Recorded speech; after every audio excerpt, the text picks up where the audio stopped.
Be'ezer Hashem, today's daf is Masechta Avodah Zarah Daf Yud Beis, number 12, and we'll begin from the Mishnah on Daf Yud Aleph, Amud Beis. Okay, hold on. By the Mishnah. Says the Mishnah, Ir sheyesh ba Avodah Zarah, a city that has a special day dedicated for Avodah Zarah. So they're celebrating a holiday. So chutzula mutar. So the ones that live outside the city, in other words, is let's say a little village outside the city, you're permitted to do business with those residents that live outside the city, because they're not going to celebrate just because the city is celebrating a day for their Avodah Zarah. The people on the outside of the city have a different day that they celebrate for their Avodah Zarah. So everybody has their own separate day, so you can do business with the part that is not celebrating the Avodah Zarah day. So, for example, Hoya Chotzula Avodah Zarah, if they were celebrating for the Avodah Zarah on the people living outside the city, so then, if they then Toicha La Mutar, then the people on the inside of the city you're permitted to do business with, because it's only people on the outside of the city who are celebrating the holiday, not the people on the inside of the city. Now, let's say there's a city celebrating a holiday. The question is, you're not allowed to do something that people are going to suspect that you are doing an Avera. So if they're celebrating a holiday for their Avodah Zarah, Mahu Leilach Sham, can I go visit that city?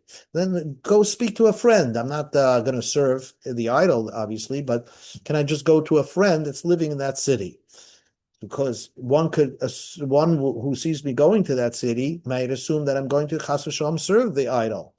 So Bisman Shahad Derech Miyuchad, if it's only a pathway that leads up to that city and then abruptly ends, also then it's not prohibited. It's prohibited because people assume that the person is going to serve and celebrate the Avodah Zarah day of that city. Let's say it's a road that leads to the city, but then when you go through the city, the road continues on the direction to another city. So people can assume that you're going to the city to continue on to the next city. So you're not going to stay in the city that's serving the Avodah Zarah. So then it's mutter to go onto that road and visit your friend that's in the city.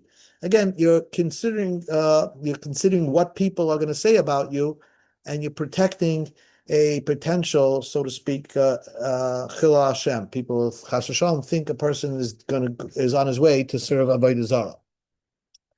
Says the Gemara, what is considered outside the city? I mean, you said that if a city and its villages had different celebrations than the city, then each one, the ones that's not celebrating, that's the one that you're allowed to do business with. So, what is called something? How far does the outside of the city have to be? What kind of a distance are we talking about? So the Gemara says, not so much. Amr Rab Shimon ben Levi, Mishum Rab Chanina, the name of Rab Chanina, going Atluza Shel Aza. Aza is the Gaza Strip.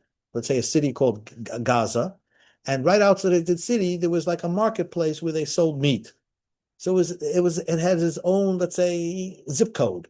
So that already it's so close to the city, but it's not part of the city. So again, if that part is not celebrating a holiday, although the city is celebrating a holiday, you're allowed to do business in that Luza, even though it's so close and near to Aza, which is celebrating a holiday. And others say it wasn't just a straight up statement that Rabbi Chanina said. Boy, Rab Shimon ben Levi asked from Rab Chanina at Luza Shel Aza Mahu, the marketplace of Aza, the butcher marketplace of Aza. What's the din? In other words, it's close to Aza, and if Aza is celebrating a holiday for Avodah Zarah, is it prohibited to do business in the Atluza? Amalei, he said, of course it's permitted. Rab Chanina said to Rab Shimon ben Levi, you never went to Tzur, to the place of Tzur, and Isa, Yisrael, the guy, you see sometimes there a Jew and a guy, go to Amid Aleph, that they put two pots on one oven. And Chacham don't say anything. Sometimes things could be so close to each other, and one is going to be kosher, and one is going to be not kosher. And then the same thing, a Jew is and the goy is cooking on the same oven. The Jews will be kosher. The goy is not going to be kosher. So what he's trying to say is Aza could have their idol worship, and you're allowed to do business and not lose. But it's not clear. He just used this example, but it wasn't clear what Rav Chanina said. What does it mean that the Chachamim weren't concerned about such a thing? Omar Abaya, and how do you apply it to our situation of Atluza and Aza? Omar Abaya explained, Mishum B'sar Nevei Lo Yamrinim. The same way that they weren't concerned about nevela meat. In other words, Dilma Mahada Apa Yisrael Achoire, Vishodegai Nevela Bakadera. It's possible in the Sea of Tzur, when a goy and a yid are cooking on the same oven, the Jew is going to turn around his face backwards, and the goy is going to throw a piece of nevela into his kedera, into his pot, something not kosher into his pot. Chachamim weren't concerned about that. So same thing over here. We're not going to be concerned that if you do business with the people of Atluza, maybe they're just a front man for somebody in Gaza who is celebrating his Avodah Zarah.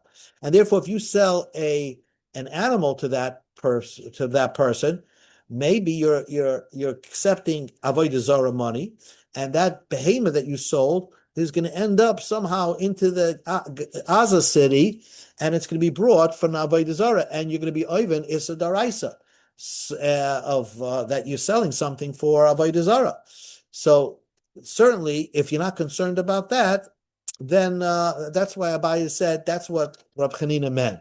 So that is the most lenient way. We're not concerned about anything. You can sell them an animal right to the Atluza, and I don't need to be concerned. I don't have to ask the guy where you're getting money, who you're buying it for, etc. We're not going to assume, we're not making any assumptions. You can sell them an animal. Because as long as Atluza is not celebrating the holiday, you can sell them an animal. The Kavasin, the Chachamim weren't concerned that you're actually accepting money of Avodah Zarah because your animal is going to be be served and be used for Avodah Zarah. Rava says it's not so straightforward. The Chachamim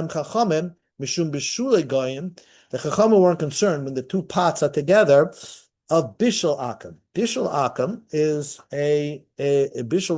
is a Issa D'Rabbanan.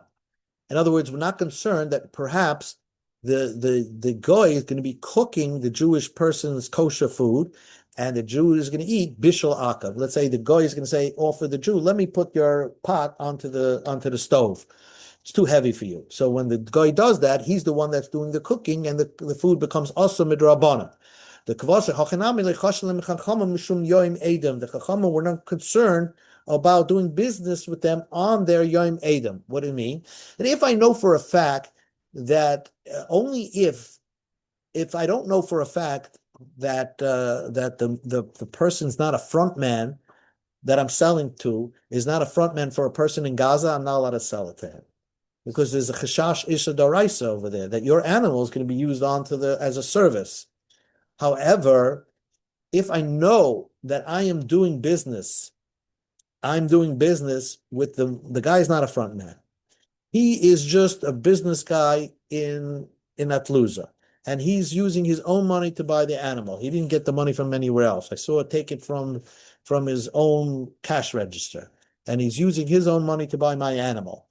So there's an issur to do business with a guy on the day of his holiday, because he's going to go thanking his God that he did a good deal.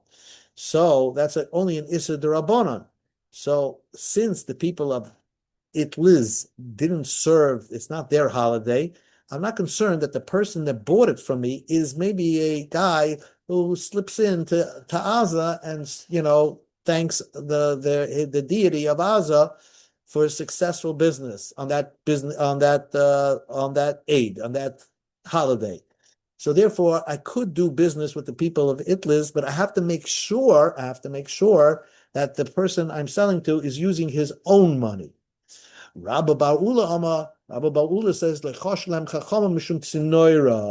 I'm not concerned about spray. In other words, I wasn't concerned about Bishul Akim. The Jew is going to put his pot onto the oven. What could have been possible is like something bubbles out of the Goyish pot and falls into the Jewish pot. That's not a problem because even if it does, it's going to be batal b'shishim. It's going to be it's going to be nullified in 60 times greater the Jewish food than the bubble drop that fell in from the Goyish food. So the kvasik hachinami lechoshi chachama mishim lifnei edeim.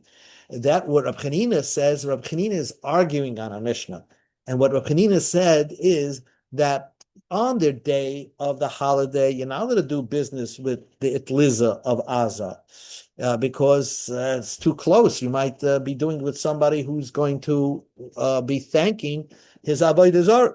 He's going to be thankful that he did a business transaction with you, even if it's not the Yom Eid of the people of Itliz. But Lifnei Eideim, prior 3 days before the holiday, that's in Aza, then you can do business with the people in Itliz because it's so far removed, because it's not their holiday and it's this person's money, and you don't know for sure that he goes into Aza to service to thank the deities there. So then it was permitted to do business with them, but it's only lifnei eideihem, not on their Eid. When Aza has a party, as is celebrating, then according to this version of Rabbi Ba'ula, Rab Chanina never permitted you to do business with the Itlize of Aza. Okay, new Gemara. Mahu leilech sham. Can you go to that city? Can you go to Aza, whatever city is celebrating a holiday, and you're just going there to visit your friend? Tan Rabban rabbis taught, Ir sheyesh ba avodah zarah, a city that has avodah zarah. Also, the chanetz seichav le'mitoichel the iracheres the irameh. You're never allowed to visit that city the day of their holiday. Doesn't matter what. Chachamim says, if that's the road that leads into that place, and then the road ends, also you're not allowed to do it because of a chashash maras ayin. If the road doesn't end there, it goes there, and then after the city, the road continues to another city. So then you're allowed to get on that road because people don't always will assume that you're going someplace else and you're not going to that city that's celebrating worshiping idols. Now we're talking about maras ayin. You can't make people think that you might be doing avodah zarah. So the Gemara gives you 3 examples.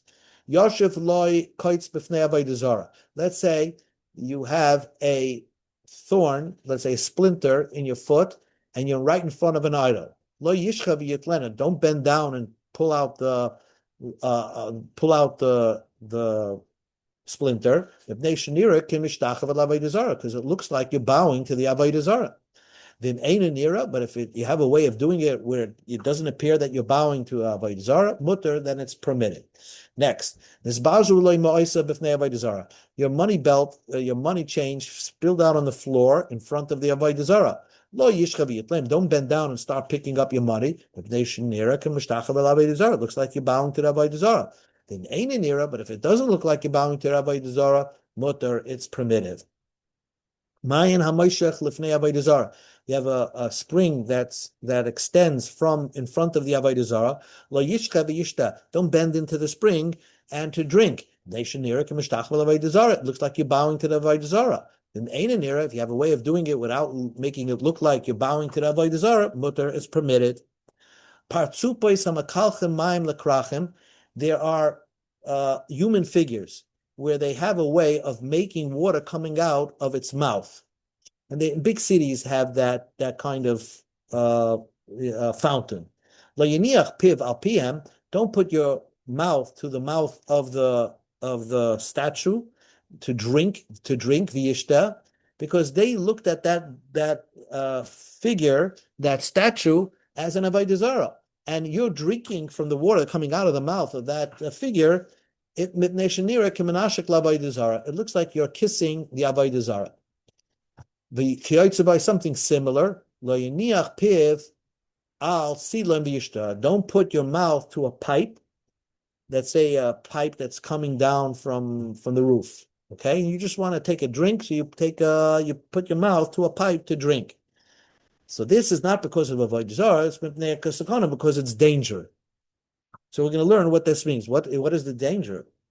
So the Gemara explains, "My ain't an error." What did it mean if no one sees you? Gemara says, if no one sees you, you're allowed to bend down in the front of avodah zarah. If you mean that nobody should see you, Rav Yehuda says, if the Chachamim asked you to do something because it appears like you're doing an avera, so you're not allowed to do it in the privacy of your own home. Even if nobody's seeing it, you're not allowed to do something like that. What we meant to say is, like I explained, you have a way of doing it. You have a way of bending down so it doesn't appear that you're bowing to Avodah Zarah, then it's mutter. Now, we gave you a bunch of different cases of don't do this in front of Avodah Zarah because it looks like you're bowing to Avodah Zarah.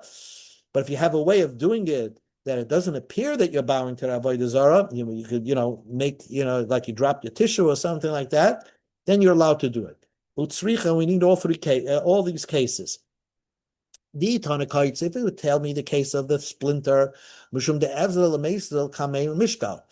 there, I would think that you're now allowed to. I would think that there's a possibility that you can go and take out the splinter from just move on further and then take out the splinter further on. Aval mois the loy efshar. But since money, there's no other way just by bowing in front of the Avodah Zarah, I would say you can't do that. You can't pick up money, no matter what. Because since by a splinter, you didn't have to be in front of the Avodah Zarah. You could move onwards from the Avodah Zarah. So people say, okay, so he's taking out a splinter. But money, he's right in front of the Avodah Zarah, and there's no way out of it. So I would think you're not allowed to bow. It would say that money, you're allowed to do it, because you're dealing with money. Aval koitz, the tzara, but just a thorn, a splinter, that's just causing you pain, I might think you're not allowed to bend in front of the Avodah Zarah. So therefore, the Gemara had to teach you, the Bryce had to teach you both the case of the thorn and the case where you drop money in front of the Avodah Zarah. If you have a way of bending down, making it appear that you're not bowing to the Avodah Zarah, it's permitted. But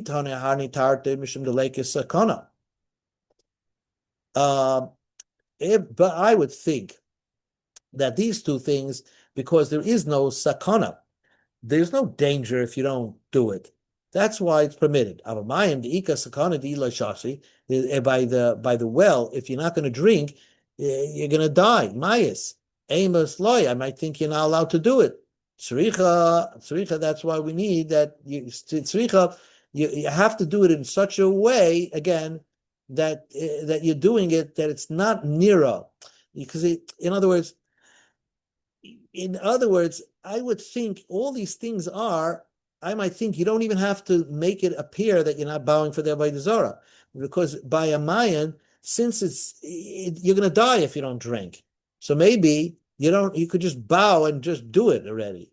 Kamash Malon, no. Even if you're bowing, if you're taking a drink from that well, you have to do it in such a way that it doesn't appear that you're bowing for Avodah Zarah.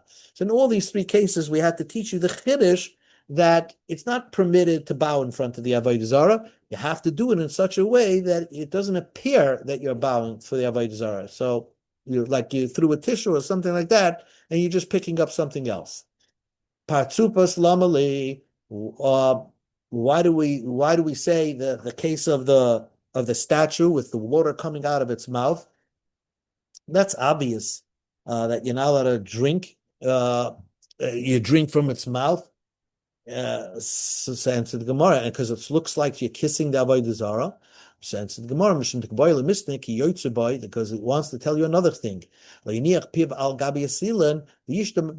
wants to tell you the second idea, that don't go to a water pipe and bend over and drink straight from the water pipe, because that is dangerous. So once we're bringing up the topic of drinking from fountains, we bring up the topic of the main point is that don't drink from, let's say, a pipe coming out of a roof, a gutter, liter, you shouldn't be drinking from the water coming down.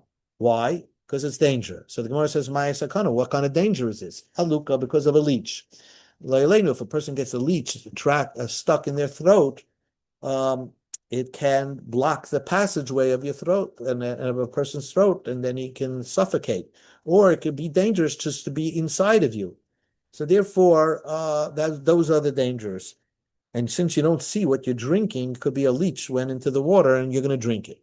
Taner Rabbanan, the rabbis taught, lo yishta adamayim lo min haharos, a person not drink water not from rivers, lo min agamen, from ponds, lo bepiv, not with your mouth, lo biyadei not with one hand, because with one hand, Rashi explains that you're going to be rushed and you're not checking it, you're just popping it into your mouth.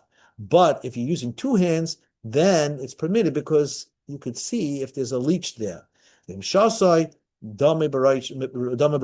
you do it, drink like that way, and you die, that's your own fault. That's sakana, because everybody knows there's a danger to do that.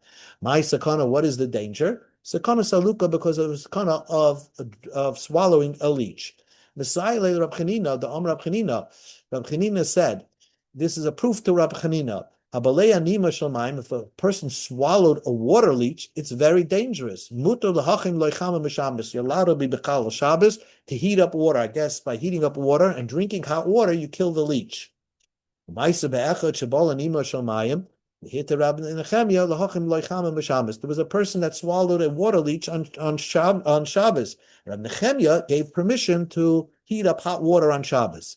Until this time, until he drinks the hot water, until the hot water gets ready, what should you do with this person that drank a water that swallowed a water leech? Let him swallow vinegar. Rav Idi bar Oven said, "Hi, mom, the bala zibura. If a person swallowed a hornet, so the hornet will sting him. He's guaranteed not to live. Miu, what should he do?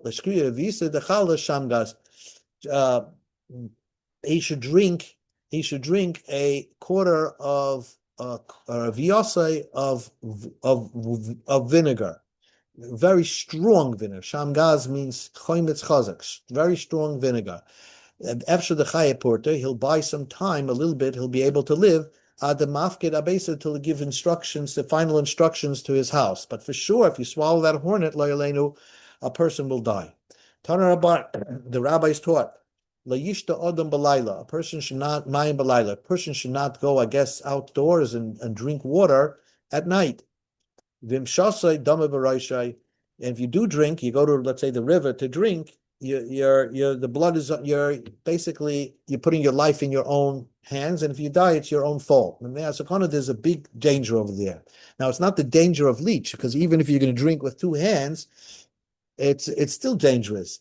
My sakana, what's the sakana? Sakana shavriri. There's this evil spirit by the river there called shavriri, and it's like a shade, and therefore a person should not drink. I guess I don't know what you should do. But if you're very, very thirsty, what should you do? You need to drink. If you have another person with you, you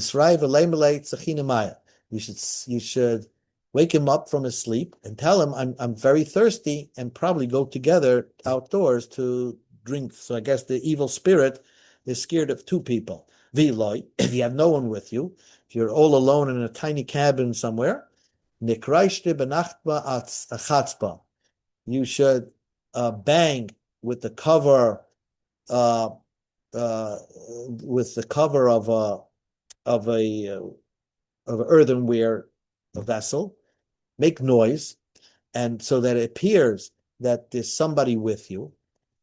The name lenafshe, and then you should say out loud, Planya ba planansi. You say your name, the son of your mother's name. Amalach imach, your mother said to you, Izdar, be careful, mishavriri. And then briri, riri, rei, bechasi chivore, with white, with the white cups. In other words, this is somehow of like an incantation that takes apart the shavriri, takes a letter off the word shavriri to briri, riri, rei, takes away the evil spirit, and it causes the shavriri to run away from there which will allow you to drink from the water that's out there in the well, okay, at night.